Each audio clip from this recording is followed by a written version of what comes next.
look at Part 1. Part 1. You will hear a conversation between Harry and Andrea, two students who have just finished their final exams. First, you have some time to look at questions 1 to 5.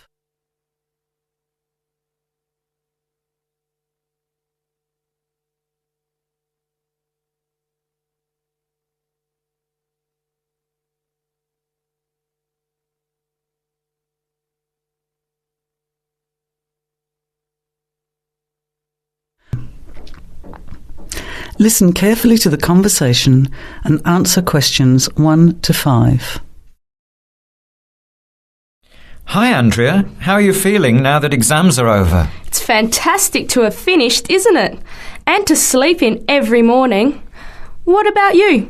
Well, I've been catching up on sleep too, but I've got a lot to do before I leave for England. Perhaps you could give me some advice. I've got a lot of things I can't possibly take back with me, but I don't know what to do with them. Well, it depends on what sort of things they are and whether you're thinking of giving them away or selling them. Well, almost everything. Furniture, the fridge and other kitchen stuff that I bought from the previous tenant. But the new people have already got what they need, so they're not interested in buying stuff from me. I can't afford to give it away, but I'm not sure how to sell it all. Oh, and there are some clothes and books as well. Why can't you take them? The books are really heavy. It's so expensive if you exceed the airline baggage allowance. And the clothes just won't all fit in my suitcase. It's amazing how much stuff I've accumulated since I've been here. Anyway, I don't think I'll need as many summer clothes in England as I have here in Australia. I see. Well, there are several alternatives. First of all, you could put up notices around the university about the books. You know, on the notice boards in the Student Union building and in the economics department. Anywhere second and third year students will see them. People are always keen to buy cheap textbooks. OK, what should I say on the notices? Just put the titles, authors and price you want, your name of course, and maybe put your phone number on those little tear-off tags. That's a good idea. And what about the furniture? You could try doing the same thing, but usually students are away all summer, so they don't want to buy furniture now. Another place to try might be a second-hand shop. Someone from the shop will usually come around and give you a free quote, and then you can decide. But you don't usually get much money for that sort of stuff. Before you hear the rest of the conversation, you have some time to look at questions 6 to 10.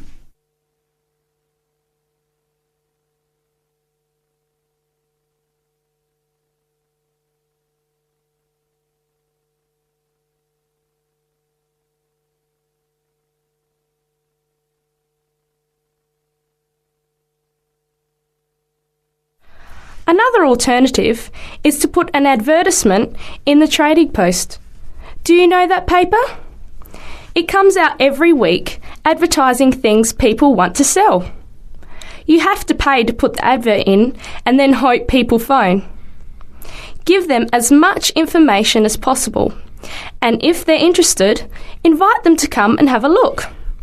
The hard part is agreeing on a price. No, I haven't seen the Trading Post, but I should have a look at it. And I could advertise the fridge, the microwave and the furniture.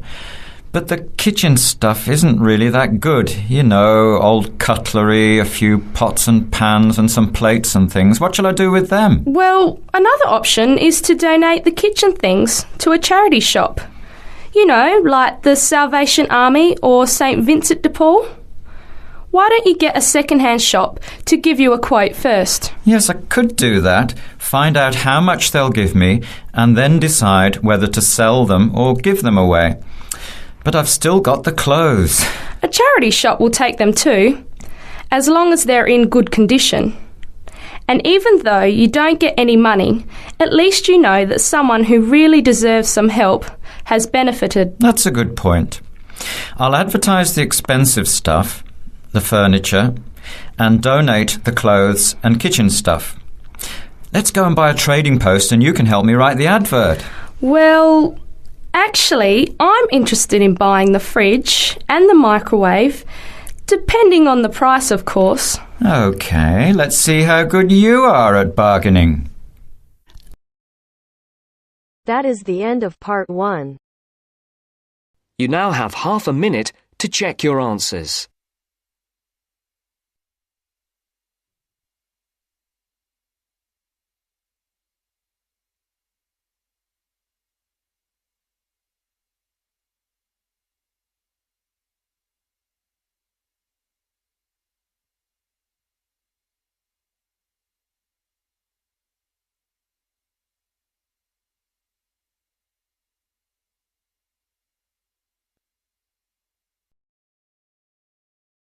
Now turns to part 2. Part 2. First, you have some time to look at questions 11 to 17.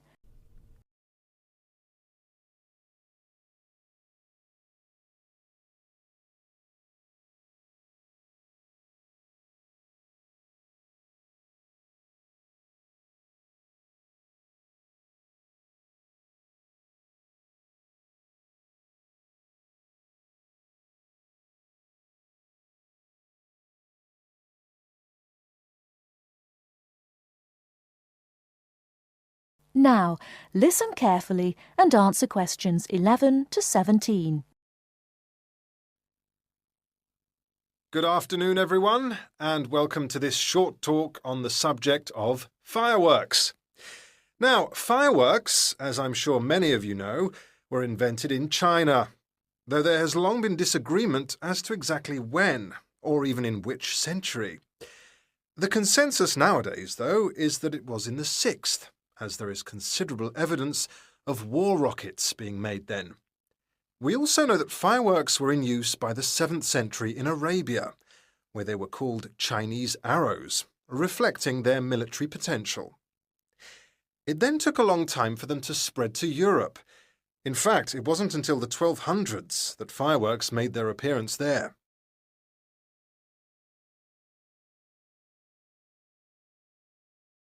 The basic ingredients of fireworks have changed little to this day.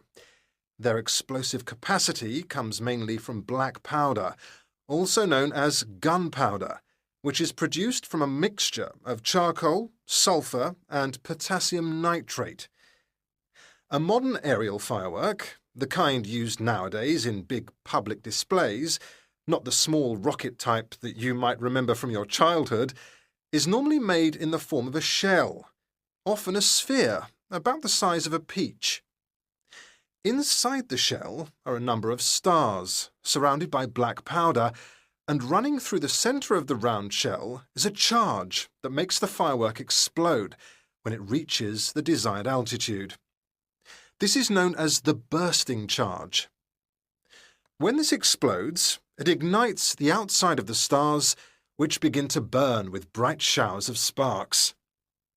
Since the explosion throws the stars in all directions, you get the huge sphere of sparkling light that is so familiar at firework displays.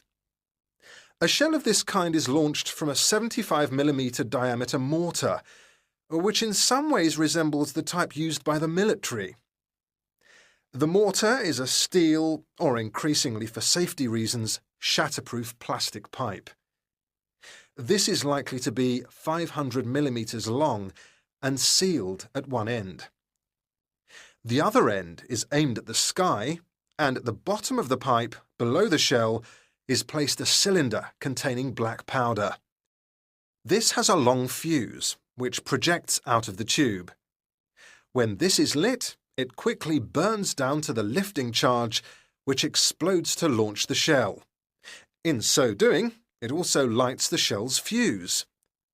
The shell's fuse burns while the shell rises to its correct altitude and then ignites the bursting charge so it explodes. Before you hear the rest of the talk, you have some time to look at questions 18 to 20.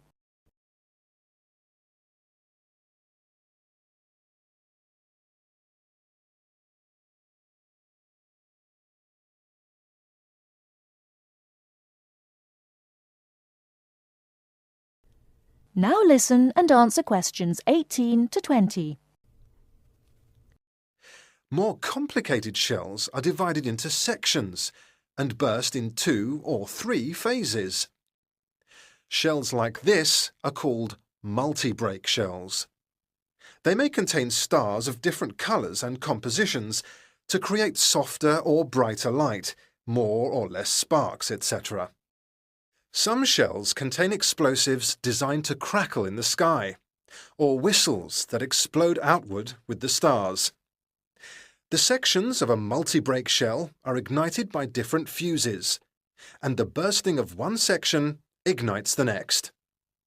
The shells must be assembled in such a way that each section explodes in sequence to produce a distinct, separate effect. The pattern that an aerial shell paints in the sky depends on the arrangement of stars inside the shell.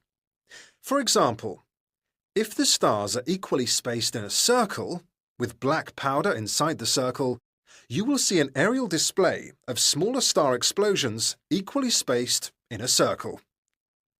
To create a specific figure in the sky, for instance a heart shape, you create an outline of the figure in stars inside the shell. Then you place explosive charges inside those stars to blow them outward into the shape of a large heart. Each charge has to be ignited at exactly the right time, or the whole thing is spoiled. Many other shapes have particular names, like the willow. This is formed by stars that fall in the shape of willow tree branches, spreading a little to the side and then downwards.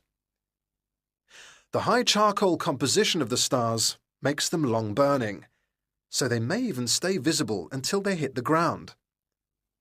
The ring shell is fairly basic. It is produced by stars exploding outwards to produce a symmetrical ring of coloured lights.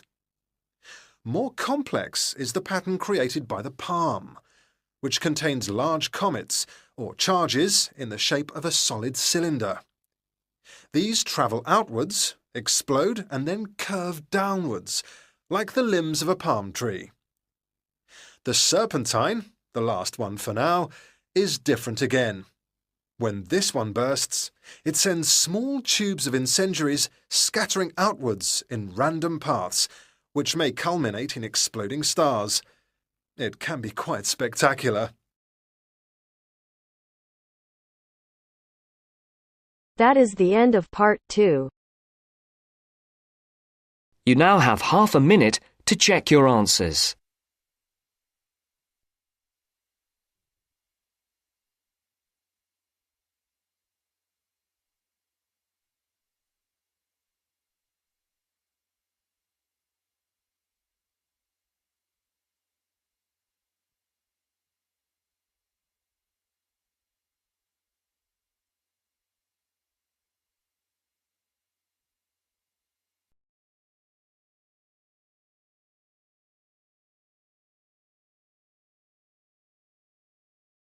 Now turns to part 3. Part 3. First, you have some time to look at questions 21 to 26.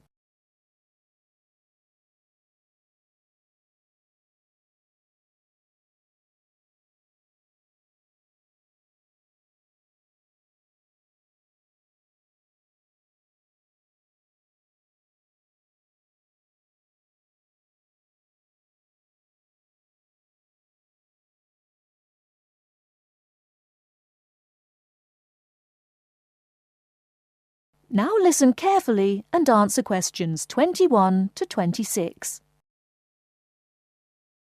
Good evening, and welcome to this month's Observatory Club lecture. I'm Donald Mackey, and I'm here to talk to you about the solar eclipse in history. 1,000 years ago, a total eclipse of the sun was a terrifying religious experience. But these days, an eclipse is more likely to be viewed as a tourist attraction than as a scientific or spiritual event. People will travel literally miles to be in the right place at the right time to get the best view of their eclipse. Well, what exactly causes a solar eclipse? When the world goes dark for a few minutes in the middle of the day. Scientifically speaking, the dark spot itself is easy to explain.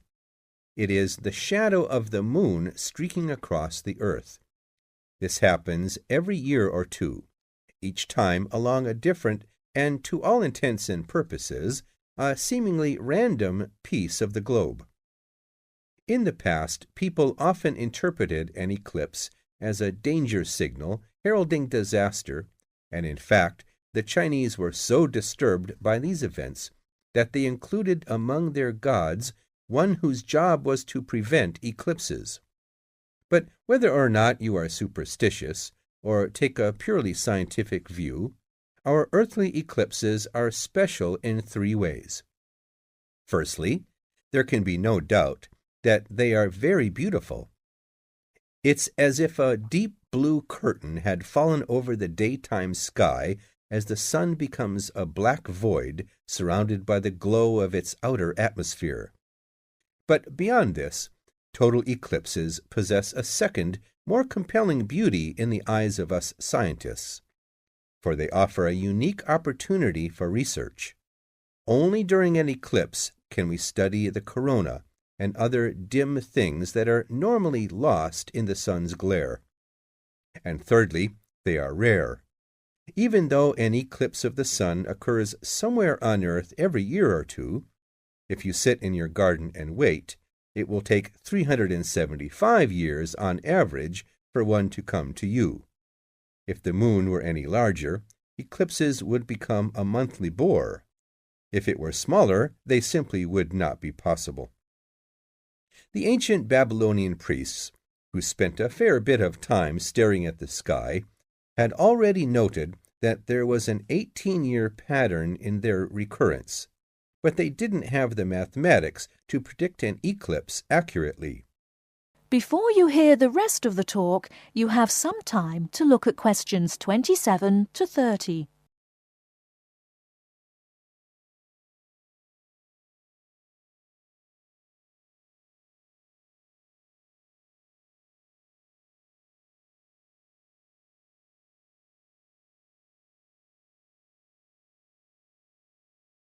Now listen and answer questions 27 to 30.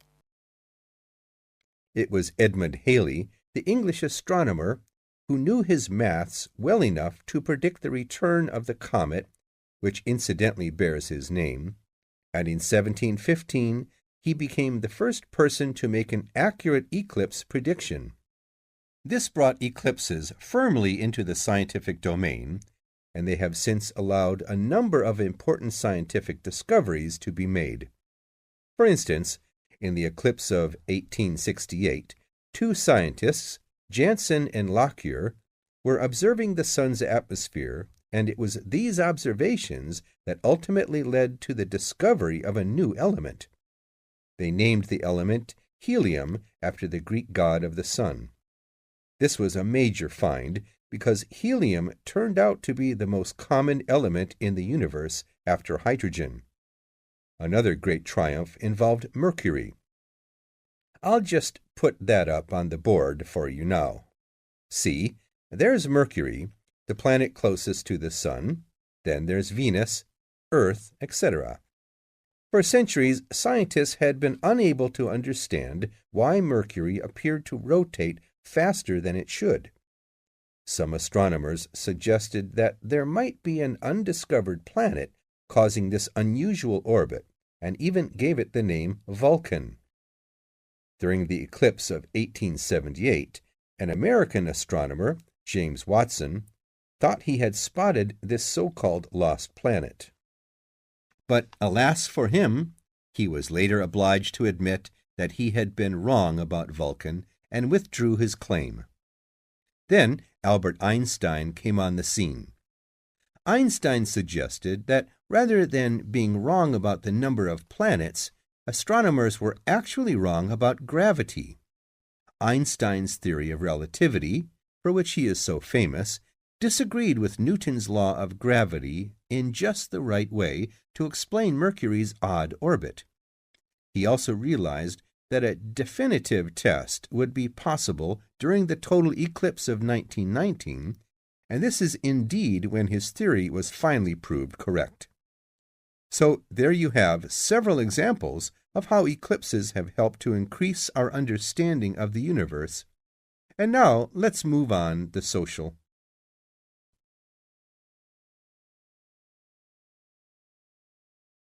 That is the end of part 3. You now have half a minute to check your answers.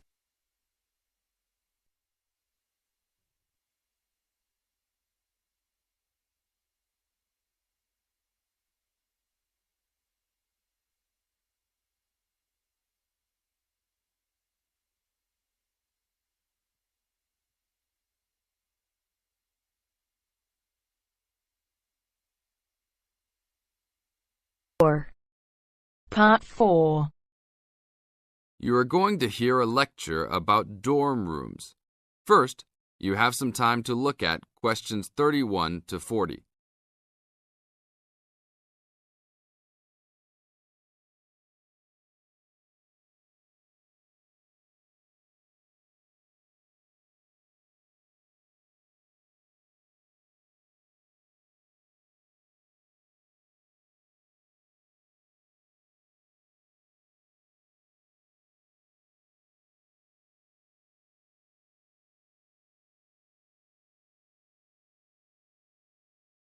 Now listen to the tape and answer questions 31 to 40.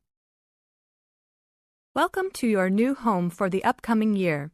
These dorm rooms are among the best in the nation and are the newest ones at this school. So I hope you will all learn to appreciate them and take good care of all the facilities here. I am Gina, and I will be residential advisor in this building for the year. Today I am going to tell you about some of the programs and facilities that are available to you. I will also be telling you the rules that everyone is expected to abide by. I will be asking you to give me your full attention for the next few minutes. I will first tell you about the facilities that are available to you. The dining facility is located on the first floor of the building. It is open 7 days a week from 7 a.m. to midnight. All the food offered to students is freshly made every day, and my own opinion is that the food is actually quite good. Feel free to come and grab a banana for breakfast or sit down with a group of friends for dinner. Although your meals are served buffet style, please do not waste food.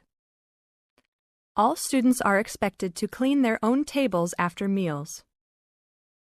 In the basement of this building, there is a gym and recreational hall. The gym has workout equipment such as treadmills and weight sets. In the recreational hall, there are ping pong tables and a pool table for student use. You must sign in when using this equipment, and you will be held responsible for any damages or losses. The gym and recreational hall are open daily from 10 a.m. to 10 p.m. There is a kitchen located on the second floor of this building. Your dorm key will open this door. Inside there is a refrigerator, a microwave, an oven, and a stove. This room is open 24 hours a day, 7 days a week. If you decide to cook a meal, please be considerate to all the students and clean up after yourself. You can use some food in here, but please do not make a mess. Some students do end up having their food eaten from the fridge, so be careful. Don't leave anything that looks like it tastes really good. Do not leave pots and pans lying around in the kitchen. Please store these in your room. There are many programs being sponsored by our building this year. One of the most popular is our Saturday morning outings. In the past years, these trips have included going fishing, hiking, cycling, ice skating, and even going to the beach. There will be a listing of scheduled events coming out soon. The university sponsors these trips, so transportation will be provided. However, there are usually some costs associated, though they are usually minimal. Our building also has a volleyball team. All students who live in this building are welcome to join. Last year we won first place in the dorm league. Please sign up at the front desk if you are interested as soon as possible, as there are only 20 spaces available based on a first-come, first-served rule. The last things I want to talk about are the rules of our building. I know rules can be boring, but they are necessary to ensure the welfare of everyone living here. First, noise levels must be kept to a minimum after 11 p.m. Many students have early classes, so for those of you that have the luxury of sleeping until 10, please don't stay up late making lots of noise. Secondly, all visitors must sign in at the front door. Even if you have friends that are regular visitors, they must still always sign in. This rule is to prevent theft and robbery from occurring. Thirdly, alcohol and drugs are not permitted in this dorm in any place or at any time. Lastly, just be safe and have a great time. University is the greatest time of your life, so make the most of it. Thank you all for your attention. That is the end of part 4. You now have half a minute to check your answers.